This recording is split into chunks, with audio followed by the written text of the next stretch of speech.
Good morning students. बच्चों, last की videos तक हम लोग बात कर रहे थे, लिम्फोसाइट्स की बात की थी। इसमें हमने बीटा लिम्फोसाइट्स और टी लिम्फोसाइट्स को देखा था, ठीक है ना। आज हम लोग बात करेंगे जो प्रतिरक्षा की हम लोग बात करते हैं, इम्यूनिटी की हम लोग बात करते हैं, किस किस प्रकार से कार्य करें। तो मुख्य रूप से इम्यूनिटी होती है दो प्रकार की। मुख्य रूप से इम्यूनिटी होती है दो प्रकार की। एक होती है तरल प्रकार की, जिसे हम लोग बोलते हैं ह्यूमरल इम्यून रेस्पॉन्स, ठीक है ना, तरल प्रतिरक्षा प्रतिक्रिया। एक सेकंड होती है कोशिकीय प्रतिरक्षा प्रतिक्रिया, सेल्यूलर इम्यून रेस्पॉन्स कहते हैं जिसे हम लोग, ठीक है ना। Cellular immune response, cellular word आया है कोशिका से। कोशिका से यदि दो कोशिकाओं के मध्य किसी भी प्रकार का कोई प्रतिजन आता है, या कह सकते हैं हम लोग किसी भी प्रकार की कोई अतिवृद्धि होती है, उसमें अनियंत्रित ग्रोथ होती है, जैसे कि कैंसर में आप लोग देखते हो, ठीक है। इन सब के कारण भी क्या होते हैं, शरीर में कुछ प्रतिरक्षी प्रणाली उत्पन्न होती है। इसी को हम लोग बोलते हैं कोशिकीय प्रतिरक्षा प्रतिक्रिया। फर्स्ट होती है तरल प्रतिरक्षा प्रतिक्रिया, ठीक है। तरल प्रतिरक्षा प्रतिक्रिया की यदि बात की जाए तो जो नॉर्मल टाइप की जो इम्यून सिस्टम होता है, यही कहलाता है आपका ह्यूमरल इम्यून सिस्टम। इसी को बोलते हैं हम लोग एंटीबॉडी मीडिएटेड इम्यूनिटी। तो आज का हमारा टॉपिक भी और आज का हमारा चैप्टर भी इसी के ऊपर है, तरल प्रकार की एवं कोशिका मध्यस्थ प्रतिरक्षा की क्रियाविधि, mechanism of humoral and cell mediated immunity.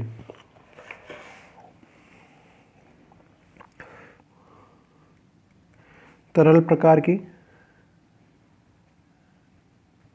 एवं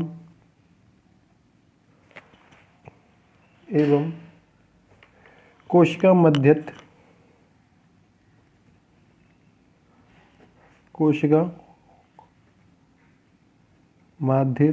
प्रतिरक्षा की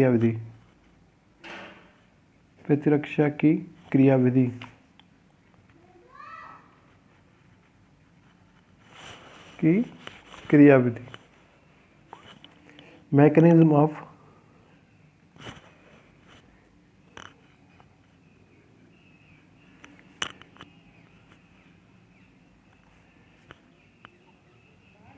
humoral and cell mediated immunity.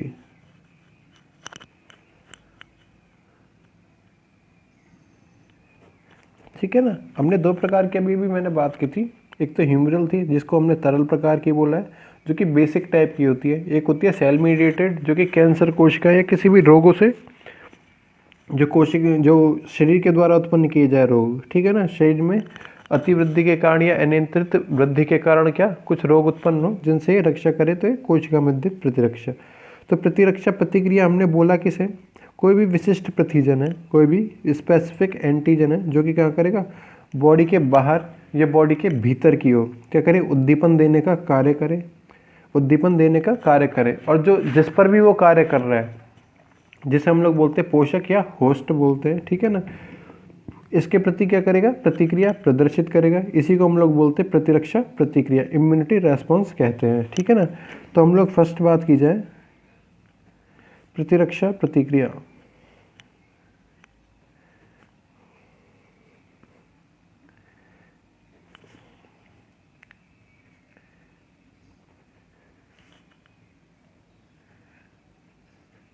Immunity response, कोई विशिष्ट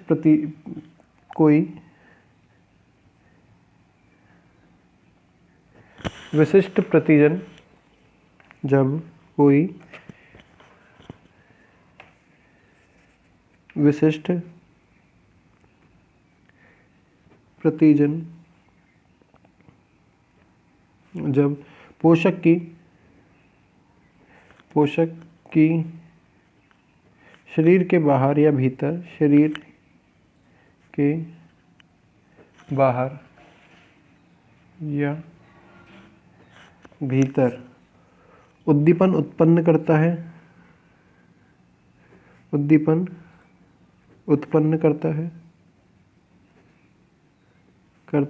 तथा पोषक इसके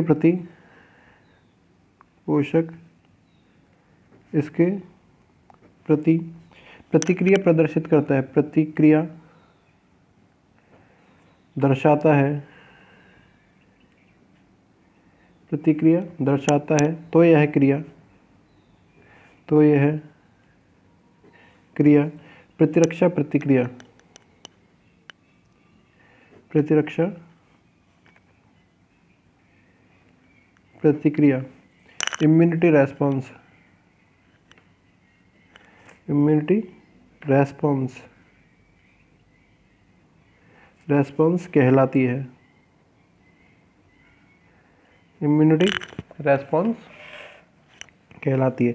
इसको हमने दो प्रकार से बांटा है। फर्स्ट थी तरल प्रतिरक्षा प्रतिक्रिया, ह्यूमरल इम्यून सिस्टम, इसी को ही हम लोग बोलते हैं AMI, एंटीबॉडी मीडिएटेड इम्यूनिटी। तो फर्स्ट है तरल प्रतिरक्षा प्रतिक्रिया, तरल प्रतिरक्षा प्रतिक्रिया,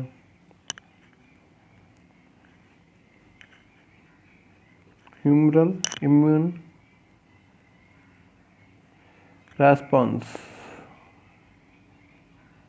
ह्यूमरल इम्यून रेस्पॉन्स।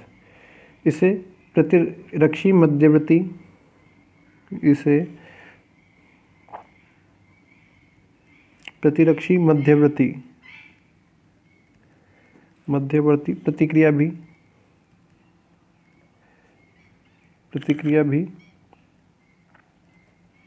कहते हैं। इसे क्या बोलते हैं? प्रतिरक्षी मध्यवर्ती प्रतिक्रिया भी कहते हैं। ठीक है, तो इस प्रकार की प्रतिरक्षा को हमने बोला प्राथमिक तौर पर, ठीक है ना, प्रारंभिक तौर पर,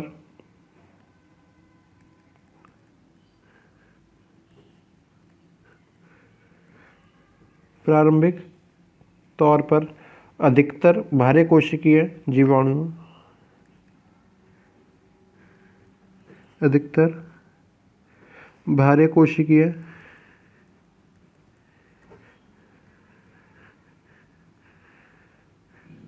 जीवाणु, रोगाणु, पैथोजेंस, रोगाणु होते हैं पैथोजन, पैथोजेंस आदि से सुरक्षा प्रदान करती है, आदि से सुरक्षा प्रदान करती है, जो श्वसन नलिका,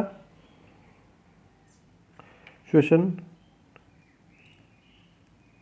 नलिका या जो श्वसन नलिका या हम लोग बात कर सकते आहार नाल, एलिमेंट्री कैनाल,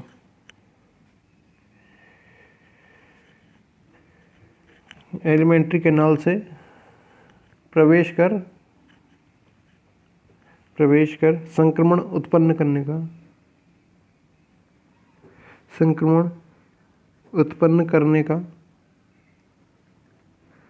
का प्रयास करते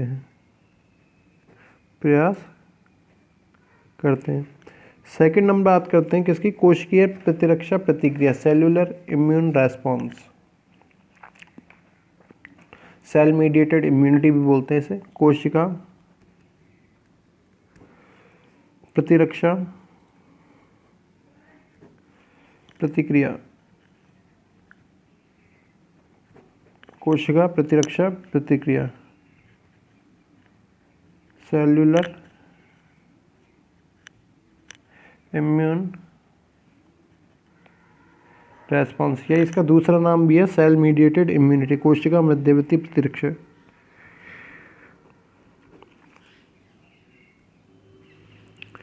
मध्यवर्ती प्रतिरक्षा, सेल CMI भी बोलते हैं इसे, फुल फॉर्म भी लिख देता हूँ, सेल मीडिएटेड इम्यूनिटी। नाम से ही समझ में आ रहा होगा आपको, सेल मीडिएटेड, दो कोशिकाओं के मध्य जो क्या पाई जाए? प्रतिरक्षा पाई जाए। दो कोशिकाओं के मध्य जो प्रतिरक्षा पाई जाए, ऐसी प्रतिरक्षा प्रणाली को, ऐसी प्रतिरक्षा प्रक्रिया को हम लोग बोलेंगे सेल मीडिएटेड इम्यूनिटी या कोशिका मध्यवर्ती प्रतिरक्षा। तो हम लोग बात करते हैं जैसे कि ये क्या है? एक कोशिका है, ये दूसरी कोशिका है, cell first, cell second, cell first और सेल सेकंड। कुछ समय बाद क्या हो, इनमें अतिवृद्धि हो, या कह सकता हूँ अनियंत्रित ग्रोथ हो, अनकंट्रोल्ड ग्रोथ हो, जिससे कि क्या हो जाए, जैसे कि मैंने डॉटेड स्ट्रक्चर बनाई है, डॉटेड स्ट्रक्चर बनाइए, इसकी साइज जो है ये क्या हो जाए, चेंज हो जाए, ग्रोथ के कारण इसकी साइज चेंजेस हो जाए, या कुछ ये विशिष्ट प्रकार की क्रियाएं करने लग जाए, शरीर के अंदर कुछ विशिष्ट प्रकार की क्रियाएं करने लग जाए, इन दोनों कोशिकाओं के मध्य जो प्रतिरक्षा तंत्र कार्य करेगा, इसे हम लोग बोलेंगे कोशिका प्रतिरक्षा प्रतिक्रिया या कोशिका मध्यवर्ती प्रतिक्रिया। ठीक है ना। ये कभी कभी अंतःकोशिकीय जीवाणु जो होते हैं,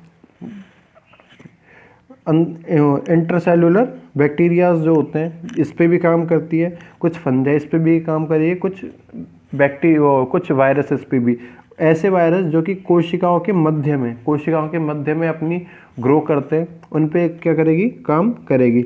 साथ ही साथ जैसे कि कुछ रोग होते हैं, कैंसर की हम लोग बात कर सकते हैं, कैंसर की कोशिकाओं में क्या होती है, अनकंट्रोल ग्रोथ होती है, अनियंत्रित वृद्धि की क्रिया होती है, जिससे कि क्या होगा, इन कोशिकाओं के आकार में वृद्धि होगी, वृद्धि होने से एक गांठ या नोट लाइक स्ट्रक्चर का निर्माण होगा। इस नोट लाइक स्ट्रक्चर के कारण शरीर के अंदर बहुत सारे बदलाव आएंगे, इन बदलावों से लड़ने के लिए क्या करेगी, हमारा बॉडी इम्यून सिस्टम डेवलप करेगी, इन बदलावों से लड़ने के लिए हमारी बॉडी क्या करेगी, इम्यून सिस्टम को, प्रतिरक्षा प्रणाली को डेवलप करने का काम करेगी। तो इस प्रकार की जो प्रक्रिया है, इसको हम लोग बोलेंगे कोशिका मध्यवर्ती प्रतिक्रिया। तो इसको इस प्रकार से लिख सकते हैं,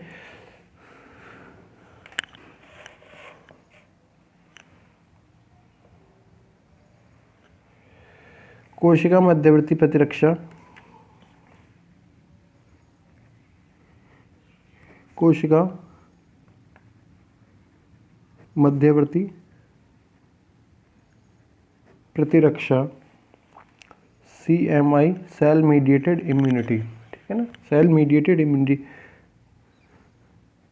कवक, विषाणु, अंतःकोशिकीय जीवाणु, अंतःकोशिकीय जीवाणु, इंटरसेलुलर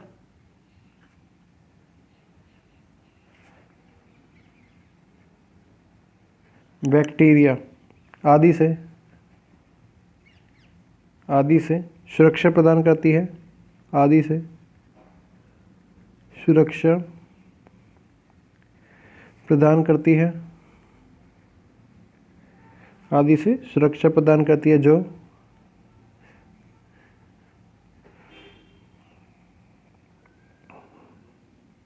अंतःकोशिकीय जीवाणु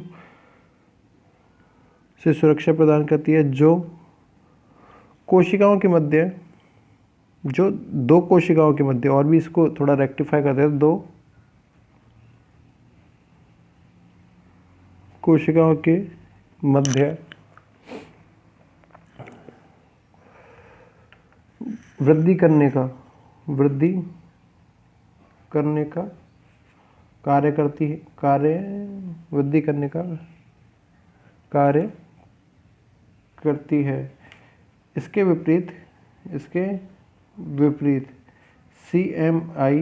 CMI इस वृद्धि के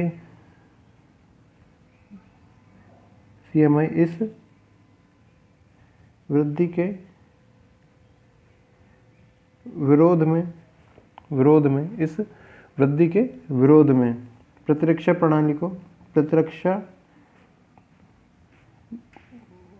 प्रणाली को निर्मित करती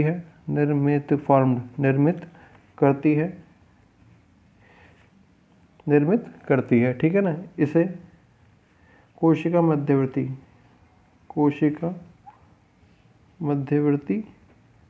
प्रतिरक्षा, दो कोशिकाओं के